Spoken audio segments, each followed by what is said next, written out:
So there's been some good news, there's been some bad news, but there has been some baseball finally as spring training is here. It's not just a dream. Spring is around the corner and we have some stuff we got to get to. So it is the Paulacious one. Paul Chivari joining me, Mike Mercado here on the Sports Cubicle. Of course, Devin Tingle and the marvelous one, Dan Marver throughout the entire show. So Paulie, I'm going to give you a chance here. You know, here in the Sports Cubicle, we really don't keep things tidy. We have a box right here full of just old garbage, old stuff, and I have a few baseball stories. So you know what we're going to do?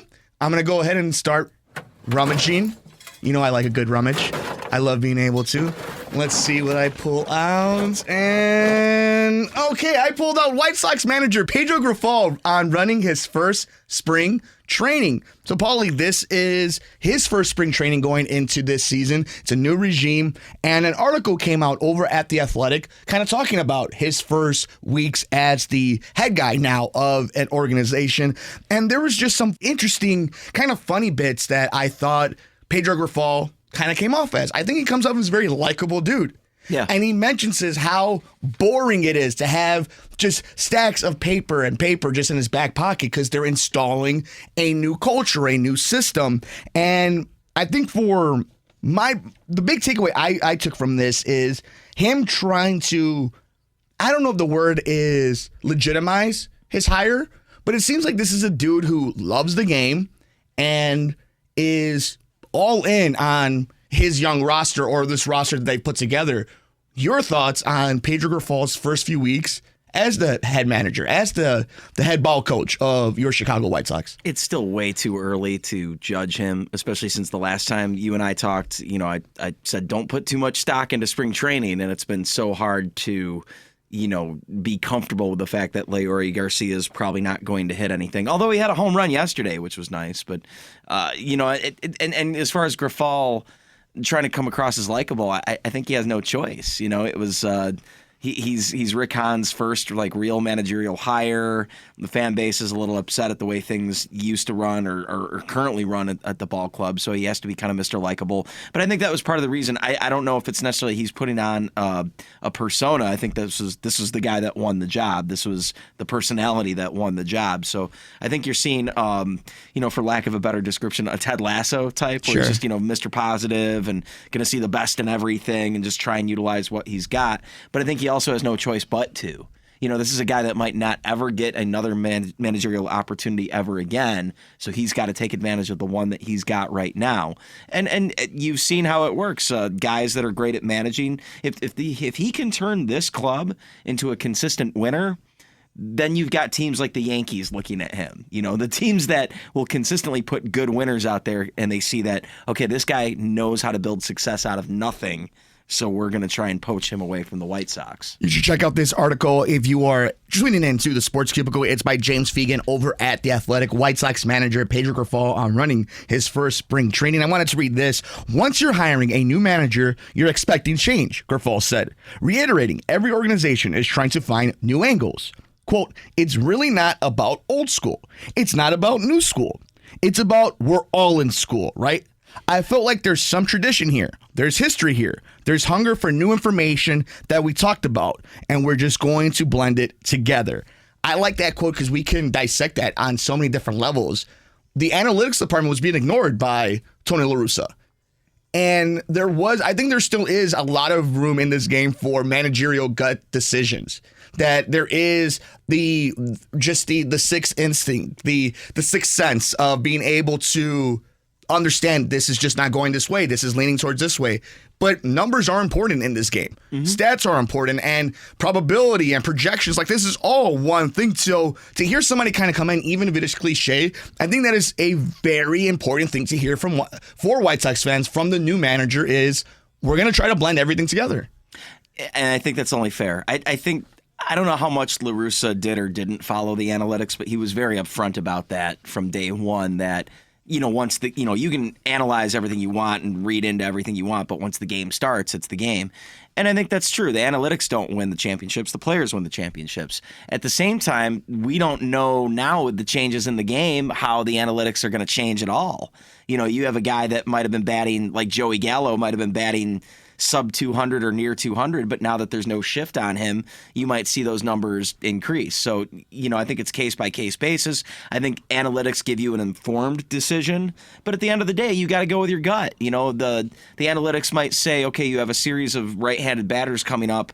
This left-handed pitcher is not going to do well against them, but at the same time, there's clearly that pitcher must have had success against right-handed batters, otherwise he wouldn't be in the show. And that's why it's really important also that your manager, that your staff, both whether it's the training staff, the nutrition staff, or the coaching staff, that have good relationships with their players. And Grifol brings this up in this James Fegan article over at The Athletic. Grifol has taken a different track after communicating with players during this offseason. I told them this today, that you've all won at some point, somewhere, Grifol said. You guys have a really good feel of what winning is about and what a good environment is about. Why wouldn't I want to ask those type of questions? Why wouldn't I want them to share with me what they feel is a good culture? So we've had a lot of good conversations individually, and now we've got to put it all together. This is something that it seems was lacking from the Tony La Russa era, where the players were capping for him. They were defending him. They were staying face because they were troopers. But it didn't seem like it was reciprocated, that they were listening to the roster, that they were listening to the players, that swag, that coolness kind of left the White Sox during that 2-year era of Tony La Russa coming back. And this is coming, and you may disagree, but this is coming from somebody who isn't a White Sox fan and was saying this is a pretty cool team. And then they bring in the Hall of Fame baseball person, and as he likes to call himself, and it just changed everything. It all died the second that Yermin Mercedes hit that that garbage time home run, and that the egregious thing that La Russa did was he was okay or content with Minnesota wanting to throw at him, and I think that's the second he lost the locker room, and the second that maybe they were being a little more policed than the marketing department would have you suggest with the change the game and all of the slogans that they try to convince us that this is the cool kids team, when really it wasn't. But it didn't help either. The Tim Anderson, not that Josh Donaldson was in the right to call him Jackie Robinson, but Tim Anderson to be upset about that, and that all the players trying to protect him over that, and it's just like, hey, you got to let it go. You got to have thicker skin than that. And I think this team was already a mess from the get-go the second they hired Tony La Russa. The team was kind of a mess beforehand, with structurally kind of how they were, and the fact that some of these prospects didn't work out, the fact that they just can't consistently develop players. They haven't really developed a good pitcher in a long time from draft to start. Their scouting department, their analytics department, so it was just things got a little bit magnified, and Tony La Russa didn't help matters either. But at the same time, I think when you look at it from a metaphorical standpoint, maybe it was the right move to begin with. Maybe it exposed all the things. Maybe we'd still be mired in the muck or the mediocrity that Rick Hahn said way before they started the rebuild. Maybe they needed these things to happen in order to accelerate where they are now. The only hope at this point is that they are following analytics. Guys are healthy. They are developing guys, and that Pedro Grifol can really push the right buttons to make everything work. You are tuned in to the Sports Cubicle here on WCPT 820 AM. It's the Paulacious one, Paul Chivari. It's Devin Tingle and the marvelous one, Dan Marver, throughout the entire show. I'm Mike Mercado, and this is from the article written by James Fegan over at The Athletic. White Sox manager Pedro Grifol on running his first spring training, and it's going to be something we keep our eyes on throughout the entire month of March. What's going on in Arizona with the White Sox, and of course, Baseball Weekend Journal will be all over that and all the major news in Major League Baseball. I think we have time, Paulie, to go rummaging one more time here on the Sports Cubicle. Let's see what we find. Oh, man, Devin's got a lot of stuff in here. We got to make him clean up, and we'll see what happens. It looks like you might need a tetanus shot if you reach too far into there. Ow! When Seiya Suzuki is off-screen, vision of next great Cubs team gets blurrier. And this is by Patrick Mooney of The Athletic. And if you're a sports fan and you're listening to the Sports Cubicle, check out The Athletic. They have great deals. And if you could get that 6 months for $1, do it. It is an asset for all sports fans to get this type of information. So this has to deal with Seiya Suzuki now being injured. And this is the part of the article I wanted to kind of bring home because it's a little worrisome. So, around the time of Suzuki's Mike Trout I Love You press conference, Wilson Contreras was on deck for the trade deadline, talking about free agency as a dream come true. Dansby Swanson, the shortstop for the defending World Series champions in Atlanta, had not yet made an All-Star team or won a Gold Glove. So the idea of leaving his hometown team to sign a $177 million contract would have sounded far-fetched. Ian Happ and Nico Horner were first-round picks with big potential and inconsistent or limited track records. Marcus Stroman can still opt out of his contract after the 2023 season. Then and now, a tech-savvy farm system appears to set up to produce depth at major league level more than a superstar prospect. That vision of the future, though, gets blurrier when Suzuki is out of the picture.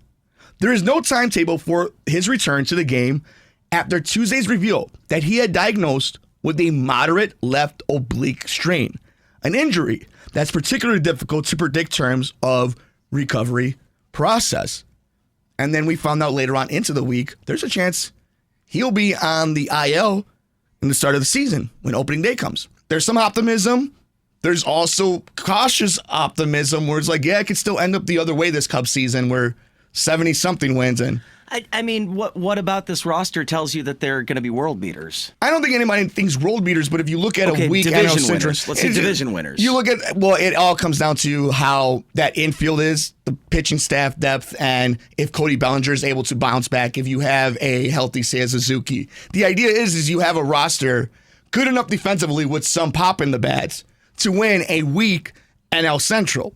But if you don't have your outfielder stud that you spend a lot of money on, and you don't have a Justin Steele, if Marcus Stroman isn't pitching well, if any of these kids like Wisniewski or whoever you have coming up, it becomes an issue for this Cubs team. It could go a lot of different ways.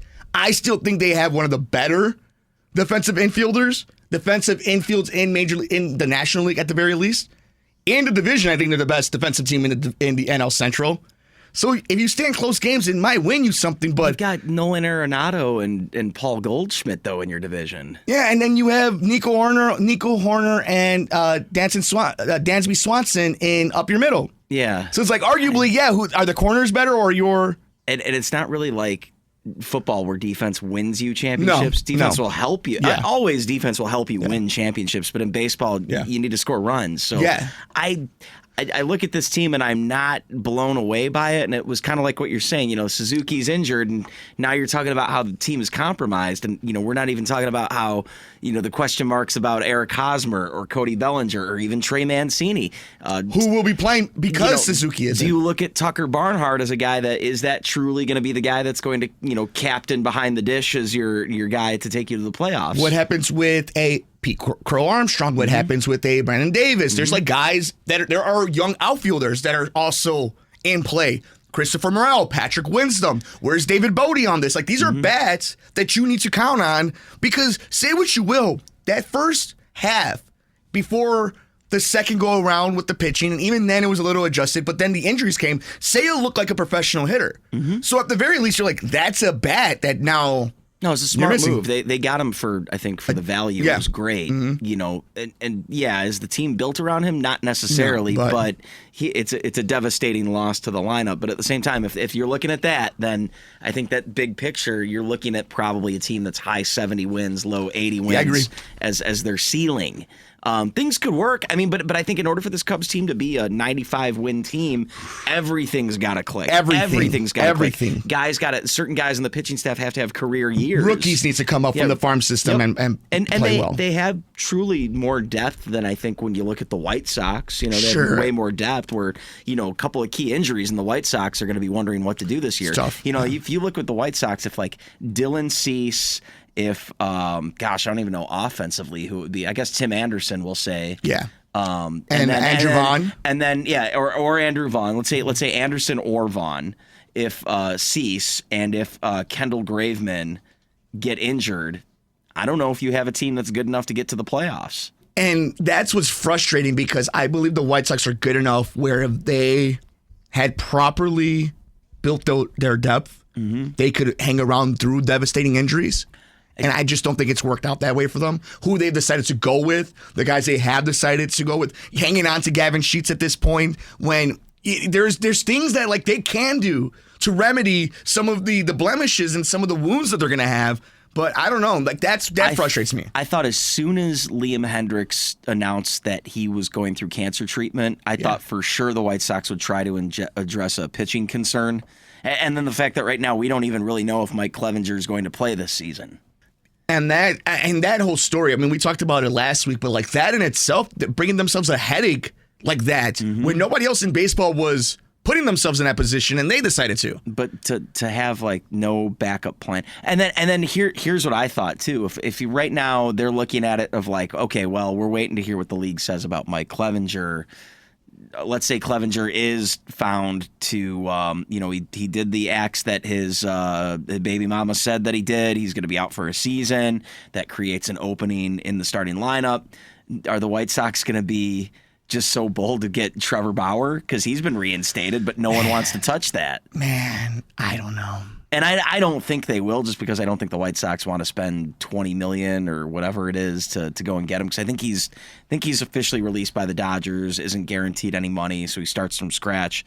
But it's going to be a lot of money to get a guy like Trevor Bauer. But at the same time, that's the type of talent that they need right now in their starting rotation. So this is why I'm a little bit more confident in the Cubs in a weak division, and I think the White Sox would be better off if even in a weak division themselves. Look at these numbers. Offensively, the Cubs are going to struggle, but listen to some of these pitchers that might not be on, that aren't even going to be in the starting five, and some of them will be named, but Alzolay, Javier Assad, Caleb Killian, you have Adrian Sampson, you have Drew Smiley, Justin Steele, Marcus Stroman, Jamison Tyone, Keegan Thompson, Hayden Wesneski, Rowan Wick. Like, they have both in the bullpen and starting rotation, and a lot of depth. Kyle Hendricks anymore? Kyle Hendricks is going to be gone for the first 60 days, so we don't even know if Hendricks will be on the rotation. I don't even know if Hendricks is going to ever truly regain the form Think he was. Think about that, though. Yeah. The rotation is at a point now where if I were to tell you, like, Kyle Hendricks, the guy who you would think would age the easiest, won't even be on it, and you won't miss a beat.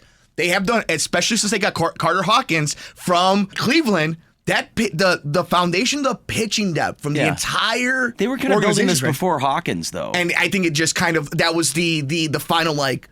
But this is where I think they don't have to worry about a Hendricks. Exactly. They have so much talent, and that's things I think they'll continue to have talent for the next few years. Where if one of those guys gets injured, you might have someone come up right away. You guys can check out the entire article by Patrick Mooney over at The Athletic. When Seiya Suzuki is off screen, vision of next great Cubs team gets blurrier. We'll be all over the Chicago Cubs, the Chicago White Sox, and everything that happens down in Arizona. And Paulie, of course, we were wrapping things up. You saw something that hit the Twitter feed. What was it? This is insane. Yeah, Friday morning, Sun-Times has an article written by Steve Greenberg talking about Jose Abreu, and it's Jose Abreu on life with the Astros and leaving the White Sox, who, quote, weren't a family in 2022. And one of the quotes from Abreu says, when you're at a place where maybe you're not being respected to the point where you think you should be, you just have to go somewhere else. And he it's like he wanted to finish his career with the White Sox, but, he just kind of understood that they were clearing a path for Andrew Vaughn and that they weren't really kind of focusing on him anymore. Says he still keeps in contact with certain members of the White Sox and that he's just a little stung by how it worked out, but he's not. I'm trying to look for the there's not like animosity or anything like that. And this is written by who? Steve Greenberg. Steve Greenberg over at the Chicago Sun-Times. So make sure you guys check out the entire article. And this is something you're going to have your eyes on as the months, the season goes on, and even years on the relationship on the players of this White Sox era, right? Yeah, that's I don't know. It's it's sad to see him go because you're talking about a guy that impactful after Konerko left. Abreu was pretty much the guy, and there was no fanfare, and you knew that it might be his last game, but he didn't get that standing ovation that Wilson Contreras got before the trade deadline, and there wasn't any announcement by the team that, this might be his last game. So I'm happy to see him find success elsewhere, but I feel like we let a good player slip away, and I feel like the way we constructed the roster, this was kind of maybe always going to be the case, and we just we're kind of closing our eyes to it because we expected him to be hoisting a championship trophy before it happened. It's going to be one of the most fascinating things we look back at over the years on what was that White Sox team, that era of White Sox. We talk about going down in the history books for so many different reasons. It's going to be interesting to see how history plays out, those White Sox. With that, we want to know your thoughts. We're on Twitter at Sports Cubicle TV. Seiya Suzuki is out, might miss the opening day of the Major League Baseball season. What are your thoughts on that? How much does it impact the Chicago Cubs? Pedro Grifol, his first spring training. Your thoughts on the new look White Sox? Let us know all over the socials. For the marvelous one, Dan Marver. For Devin Tingle. For the Paulacious one, Paul Chivari. I'm Mike Mercado.